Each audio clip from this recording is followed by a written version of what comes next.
نماز کے بغیر جو اپنی زندگی گزارتے ہیں ان کی زندگی میں سوائے ٹینشن اور دکھ کے اور ہو کیا سکتا ہے؟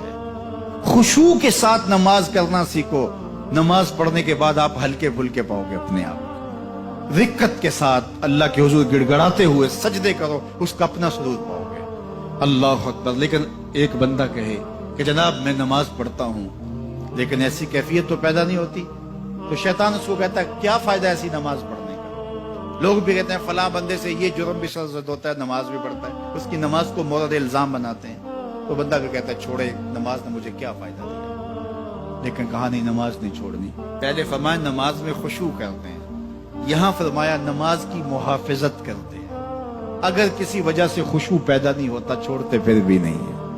یہ اللہ کا فریضہ ہے. محدث کچھوچوی علیہ رحمہ سے ان کے ایک مرید نے کہا حضرت نماز پڑھتا ہوں لطف نہیں آتا, مزہ نہیں آتا. تو آپ نے حیرت سے کہا کہ اس کے باوجود پڑھتے تو ہو؟ کہا جی وہ تو اللہ کا حکم ہے, وہ تو پڑھتا ہوں. تو محدث کچھوچوی علیہ رحمہ جھومنے لگے, کہا واہ واہ, تم لطف کے بندے نہیں اللہ کے بندے ہو. تمہیں سرور نہیں آتا پھر بھی پڑھتے ہو, اس کا مطلب ہے تم سرور کے لیے, مزے کے لیے, لطف کے لیے نہیں پڑھتے, تم تو اللہ کے لیے پڑھتے ہو. اللہ اکبر. تو بندہ سرور نہیں بھی آ رہا پھر بھی اپنے آپ کو کھینچ کے لا رہا ہے مسجد کے اندر. خیال تنگ کر رہے ہیں پھر بھی مصلی پہ اپنے آپ کو کھڑا کر رہا ہے. سوچے اس کو آوارہ پتے کی طرح کبھی ادھر پھینکتی ہے کبھی ادھر پھینکتی ہیں, لیکن پھر بھی وہ کھڑا ہوا ہے کہ میں نماز پوری کر کے جانی ہے. بار بار کبھی بھولتا ہے لیکن پھر دوبارہ نیت مان کے کھڑا ہو جاتا ہے, نہیں میں پوری کر کے جانی ہے. یہ کیوں کرتا ہے؟ میرے اللہ کا حکم ہے. تو خشوع کی وہ کیفیت نہ بھی ہو تو کہا محافظت پھر بھی کرتے ہیں. یہ خوش نصیب لوگ ہیں. اولئک هم الوارثون, یہ لوگ وارث ہیں. یہ لوگ جن میں یہ خوبی ہے یہ وارث ہیں. کس چیز کے وارث ہیں؟ مال کے, دولت کے, کوٹھیوں کے, کاروں کے, محلات کے. کہا الذین یرثون الفردوس, یہ جنت الفردوس کے وارث. ہم فیہا خالدون, اس جنت سے وہ کبھی الگ بھی اس میں ہمیشہ رہیں گے.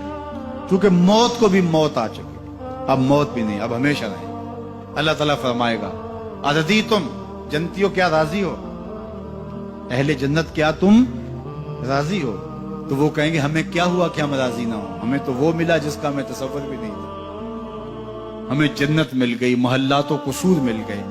جو سب سے آخر میں جنت میں جائے گا, سب سے آخر میں, جس کو ہماری پنجابی میں پھاڑا کہتے ہیں, سب سے آخر میں, اس کو جنت میں کتنی جگہ ملے گی؟ جو بندہ سب سے آخر میں آتا اس کو دھوپ میں جگہ ملتی ہے, جو اس سے تھوڑا سا پہلے آئے گا اس کو برآمدے میں ملی, جو اس سے پہلے آیا اس کو اندر جگہ ملی.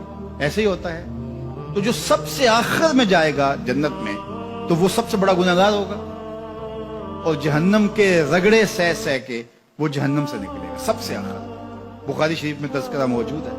اللہ کے حضور حاضر ہوگا اور اللہ اس بندے کو کہے گا بتا کیا چاہیے؟ وہ کہے گا مالک مجھے یہ چاہیے. اللہ فرمائے گا لکا ما تمنیت, جو تو نے آرزو کی جات سب کچھ میں نے تیری جھولی میں ڈال دیا, اب جنت میں چلا جائے.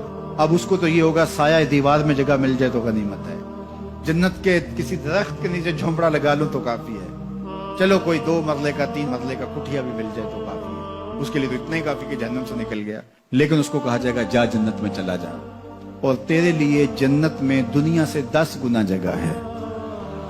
دنیا سے, بخاری کی روایت, 10 گنا جگہ. یہ 7 بر اعظم پہ پھیلا ہوا جہاں, اور اس کو 10 سے ضرب دے, اتنی جگہ اس کی ہے جو سب سے آخر میں جائے گا. جب اللہ یہ فرمائے گا تو وہ کہے گا اتسخر وانت الملک, میرے رب تو مجھے رب ہو کے مذاق کر رہا ہے, مالک ہو کے مجھ سے مذاق کر رہا ہے, بادشاہ ہو کے مجھ سے مذاق کر رہا ہے. اس کو لگے گا ہی نہیں کہ مجھ کو, میں ساری زندگی پاپ کرنے والا لیکن ایمان کا چراغاں تو اندر تھا.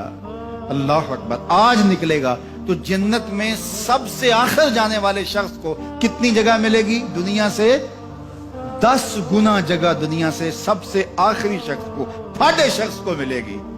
پھر بلال حبشی کی جاگیروں کا عالم کیا ہوگا؟ ابو بکر و عمر کی جاگیروں کا عالم کیا ہوگا؟ بابا فرید گنج شکر, داتا گنج بخش علی اجویری, شیخ احمد مجدد الف ثانی کی جاگیروں کا عالم کیا ہوگا؟